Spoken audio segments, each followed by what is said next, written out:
Olá pessoal, tudo bem? O que eu tenho aqui hoje são dois dispositivos interruptores de automação residencial compatíveis com aquele sistema Tuya. Eu não tenho nada da Tuya aqui em casa e nem pretendo ter, por dois motivos. Primeiro, eu não concordo com esse tipo de funcionamento que você precisa de uma conexão à internet para controlar os dispositivos da sua casa. E segundo, eu não tenho nenhum interesse em ficar enviando dados aqui de casa da utilização desses dispositivos para a internet afora, para a China ou para qualquer outro país que não tenha ali uma regulamentação muito forte sobre a utilização desse tipo de dado. Mas enfim, eu comprei esses dois interruptores aqui no AliExpress. Eu descobri que no app do AliExpress existem algumas promoções lá que você consegue comprar 3 itens por R$16.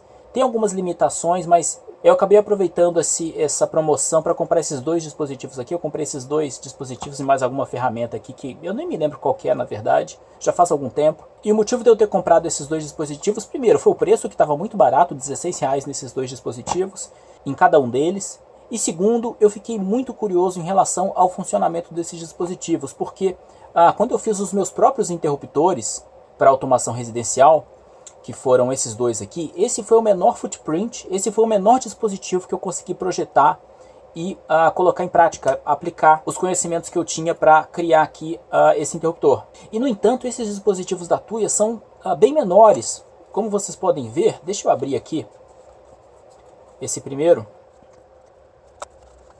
Então vejam como ele é diminuto em relação ao meu projeto, que na minha cabeça já era o menor possível. Então eu fiquei muito curioso em saber como que isso daqui era por dentro, como que isso daqui funcionava, qual que era o projeto. E na verdade eu já abri esses dois dispositivos e eu estou impressionado com a simplicidade da solução que eles conseguiram adotar para esse tipo de uso. Foi realmente uma aula de simplicidade aqui de projeto, e o legal de fazer esse tipo de avaliação, de fazer o desmonte desses dispositivos e investigar como é que eles funcionam lá dentro, é justamente isso, é a gente aprender como que eles funcionam, como que esses projetos são geralmente feitos, e talvez até melhorar, criar uma versão melhorada dessa minha placa, desse interruptor para automação residencial. Então a ideia aqui é fazer realmente dois vídeos, tá? Primeiro aqui eu vou avaliar internamente esses dois dispositivos, a gente vai ver como é que eles são feitos e como é que eles funcionam. E a segunda parte desse vídeo vai ser fazer isso daqui funcionar com o Home Assistant de forma offline, né? Sem conectar na internet. E a forma como eu pretendo fazer isso é instalando o ISP Home nessas duas placas, nesses dois dispositivos, nesses dois interruptores. E isso, é claro, eu vou mostrar em um vídeo seguinte. Até porque não vai ser tão simples quanto simplesmente escrever o firmware aqui na memória desses dois dispositivos, como vocês vão ver. Então vamos lá, abrindo esse primeiro dispositivo aqui,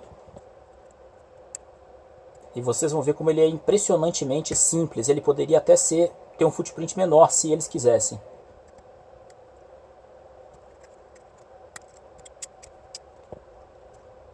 Bem, então aqui está, e deixa eu trazer agora a imagem do microscópio para mostrar para vocês de mais próximo aí do que eu estou vendo. Então esse é o dispositivo, pessoal. Vejam só, eles têm aqui o relé, né, que é bem parecido inclusive em tamanho com o relé que eu utilizei. O meu inclusive é menor, mas o deles, vejam só, o deles suporta até 16 amperes, 250 VAC. E o meu aqui suporta 3 amperes, 220 VAC. Apesar do tamanho do meu ser menor, a capacidade de transmissão de corrente dele também é menor. E vejam o espaço vazio nessa placa, como eles poderiam inclusive ter feito algo menor ainda. E o que está faltando nessa placa, né? Quando eu bato o olho nessa placa, o que eu vejo faltando? Primeiro, o componente inteligente está aqui, né? O chip inteligente está aqui, então relativo ao ESP8266 está aqui. Tem o cristal aqui, tem alguns LEDs, tem os capacitores, enfim. Então essa parte aqui é onde está a inteligência e a memória do dispositivo. E o que falta aqui de cara é isso daqui. É o Power Supply, né? Que inclusive o que eu utilizei, vejam só, é mais da metade do dispositivo, só o Power Supply que eu utilizei. Mesmo que eu utilize essa outra versão aqui que é diminuta, que eu inclusive utilizei na versão na versão compacta do meu dispositivo. Mesmo utilizando ela ainda ocupa muito mais espaço, tem um footprint muito maior do que o que foi utilizado aqui nessa placa. E essa placa aqui, vejam só, do outro lado, o que ela tem aqui é uma ponte retificadora. Deixa eu aproximar aqui agora o microscópio para a gente avaliar com maior precisão esses componentes. Então nós temos aqui uma ponte retificadora que a gente pode deduzir aí pelo mais e menos aqui marcados, né? Então a tensão entra aqui, o 120 VAC, o 127 VAC ou 220 VAC. chega aqui nessa ponte retificadora, essa tensão é retificada e essa corrente é retificada, passa aqui por um mega resistor. Então deixa eu tentar fazer o cálculo desse resistor aqui de cabeça.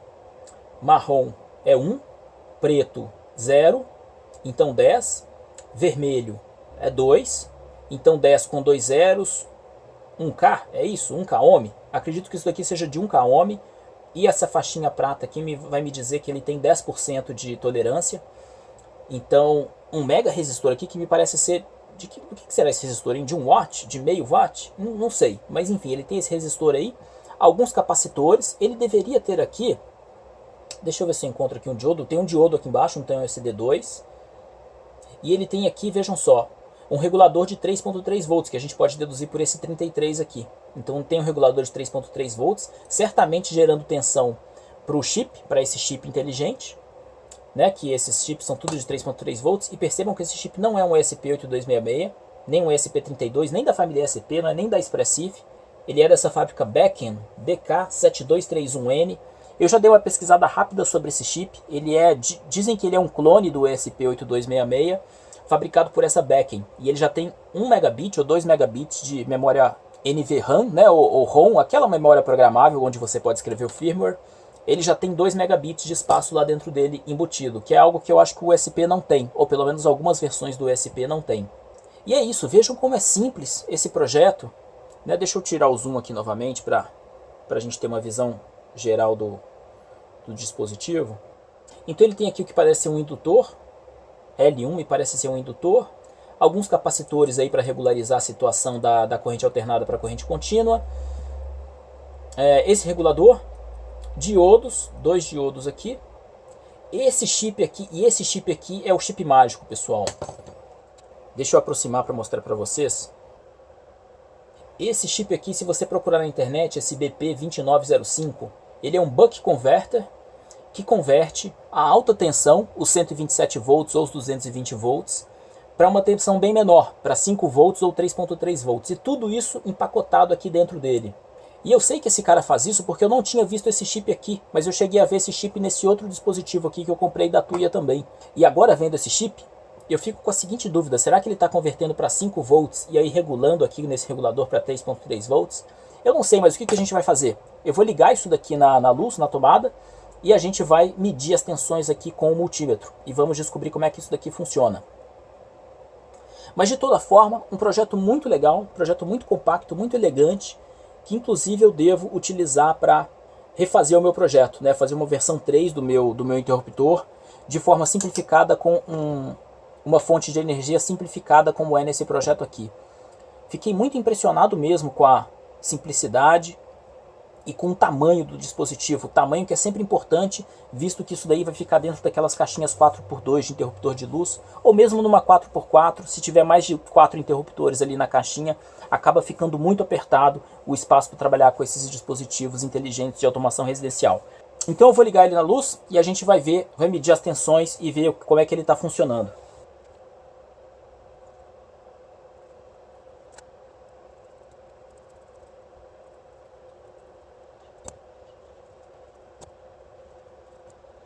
Na verdade, antes de fazer essa ligação aqui dessa forma, eu preciso saber qual que é o line e qual que é o neutro. Qual que é a fase e qual que é o neutro. Então, eu não tenho uma forma de medir isso daqui, eu não tenho aquelas chavinhas de teste. O que eu vou fazer é tomar um choque e ver qual que é o line e qual que é o neutro. E, sinceramente, nenhum dos dois está me dando choque. Ah, esse daqui é o line. Ok. Peço desculpa se eu incomodei alguém passando o dedo na tomada, no fio vivo, né? No fio eletrificado. Eu tenho amigos que não gostam muito quando eu faço isso. Eles ficam aflitos. Mas na verdade eu acabo não sentindo muito porque eu estou isolado aqui do chão, então não pega nada. Bem, então temos um LED ali, como vocês podem ver. Parece que o dispositivo está vivo, veio vivo de fábrica, legal.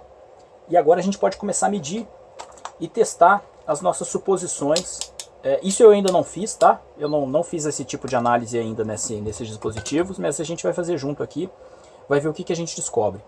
Primeira coisa que eu acredito é que aqui está chegando os 127 volts aqui de casa, da linha aqui de casa.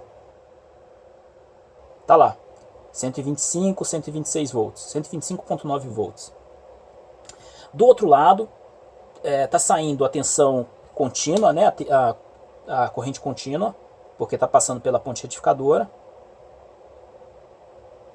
170 volts de corrente contínua. Nesse chip aqui, acredito que esteja chegando por aí também, 170 volts. Não estou conseguindo uma boa conexão aqui. Tá lá, 166 volts, está chegando, como a gente pode ver. Do outro lado, deixa eu ver se eu consigo me lembrar como que eu meço isso desse outro lado aqui. Do outro lado está saindo 5.35 volts, como a gente pode ver. Então isso explica por que a gente tem esse regulador de 3.3 volts. Vamos testar. 3.28 volts está lá. E esses 3.28 volts, por sua vez, alimentam o chip, né? O que seria o relativo ao EOSP 8266. Cara, muito legal. Estou muito impressionado com esse chip aqui principalmente, esse que faz a conversão dos 127 volts para 5 volts. No outro, acredito que ele esteja fazendo para 3 volts diretamente, então a gente não tem nem esse regulador de tensão de 3.3 volts. E muito bacana, muito impressionante que com apenas esses dois chips, né, uma ponte retificadora e esse outro aqui conversor, esse buck converter compacto, dentro de um CI único, a gente consiga esse controle, essa tensão tão controlada. Tudo bem, ele ainda tem os capacitores aqui, uma bobina para filtrar aí o sinal, a tensão, mas de resto, muito impressionante. Estou muito impressionado com essa solução, muito legal. Em relação à durabilidade e à qualidade, eu não sei, tá? Eu nunca utilizei esses CIs, eu não sei, assim, não me parece ter nenhum grande problema de qualidade aqui, ou de confiabilidade, esse tipo de funcionamento.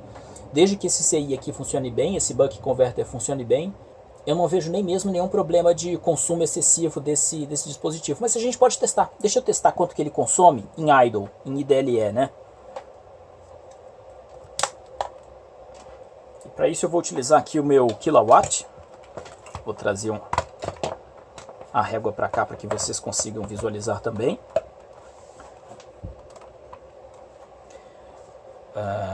Tensão, watts. Dispositivo ligado, 2 watts.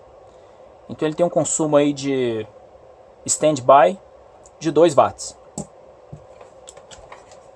Que é muito pouco, na verdade. Não é tão desprezível, mas é bem razoável. Bem, fazendo a mesma análise no segundo dispositivo, ele é um pouco mais parrudo, mas é mais ou menos a mesma história. Vejam só, é mais ou menos a mesma história. Então ele tem um fusível aqui na entrada, né, um pouquinho mais protegido aí. Um relé maior, um daqueles relés parecido com aqueles relés azuis que eu utilizo de 3 volts, né? Ele também é de 3 volts, como a gente pode ver aí. Aqui DC 3 volts. E 10 amperes, 250 VAC, que é o padrão desses relés. Ali alguns diodos, alguns capacitores aqui, alguns filtros aqui, as bobinas. Aquele chip que eu falei que é o chip mágico, é o mesmo chip mágico aqui, né? Esse BP2525. Na verdade, ele me parece que é diferente do outro. Esse daí é o BP2525, esse outro é BP2905. Talvez essa seja a explicação da diferença de tensão. Eu acredito que esse daqui o output dele pode ser tanto de 3.3 quanto de 5 volts. E o que vai determinar isso daí é a conexão desse pino aqui. Isso eu já olhei no datasheet desse cara. É a conexão desse pino. Se esse pino estiver conectado aqui no VCC, então ele gera 3.3 volts. Se ele estiver conectado no ground, ele gera 5 volts. Então aqui, como ele está conectado no VCC, eu acredito que a saída aqui vai ser direto 3.3 volts, motivo pelo qual a gente não enxerga aqui um regulador de tensão de 3.3 volts depois. E aqui, ao contrário daquele outro, a gente tem um ESP8285. Deixa eu virar aqui para a gente ver isso de cabeça para cima. ESP8285. Então esse carinha aqui eu tenho certeza que a gente consegue utilizar o ESP Home e conectar ele da forma como a gente quer, que é offline no nosso Home Assistant. A forma de programar esse cara vai ser através desses dois pinos aqui, RX e TX. Então aqui a gente pode ver que ele tem dois pontos de solda aqui, o RXD e o TXD. Eu vou soldar os fios aqui para a gente fazer esse tipo de programação. E a gente vai precisar também do ground, que deve estar em algum outro pad desse daqui. O ground vai ser fácil da gente encontrar, a gente acha o ground fácil aqui. Aqui a gente tem um LED de status e é isso, né? O cristal ali do chip. Sem muita novidade, mas novamente, né? Olha a simplicidade do projeto. Deixa eu afastar aqui o microscópio. Vejam a simplicidade do projeto aqui, das trilhas aqui de baixo. Tirando essa parte aqui da inteligência, né? Do circuito, do USB. Inclusive uma das trilhas, essa trilha aqui passa direto. Então veja a grossura da trilha. Passando direto aqui para a saída, que vai acender depois que passar aqui pelo relé, pelo interruptor. E mesma coisa aqui desse lado, né? Então a tensão vem aqui direta e a corrente vem aqui direto, passa por esse relé e sai aqui no pino que vai acender a luz, enfim, que vai acender o aparelho que estiver ligado a esse dispositivo. Muito interessante o projeto, muito simples, muito impressionante como eles conseguiram simplificar e novamente poderia ser bem menor, né? Como vocês veem aí, tem muito espaço sobrando na placa e poderia ser muito menor esse dispositivo, versão 1.7 já, e aqui aquela clássica antena do ESP, né, impressa no circuito, muito bacana. Bem, pessoal, e é isso. Espero que vocês tenham gostado aqui dessa avaliação, dessa análise. Eu gostei bastante, aprendi bastante. Esses chips milagrosos aqui certamente farão parte dos meus próximos projetos. Vou testar a confiabilidade deles no tempo de vida desses projetos, né? Esse daqui, esse tipo de arquitetura que eu criei inicialmente, eu sei que ele vai me durar pelo menos 5 anos, porque eu tenho disso daqui rodando aqui em casa durante 5 anos sem nenhum problema. Então eu sei que a qualidade disso daqui é durável, tá? Eu não sei quanto a qualidade disso daqui, ou disso daqui, mas cabe a gente construir e testar, né? E se eu conseguir queimar o firmware aqui, escrever o firmware nessas plaquinhas, eu posso utilizar elas e aí eu faço um review daqui a alguns meses ou daqui a alguns anos para a gente ver como é que está tudo caminhando, se isso daqui está funcionando e por quanto tempo está funcionando, ou por quanto tempo funcionou. Ok? Então é isso. Muito obrigado por terem me acompanhado aqui nessa avaliação. Um grande abraço e até a próxima.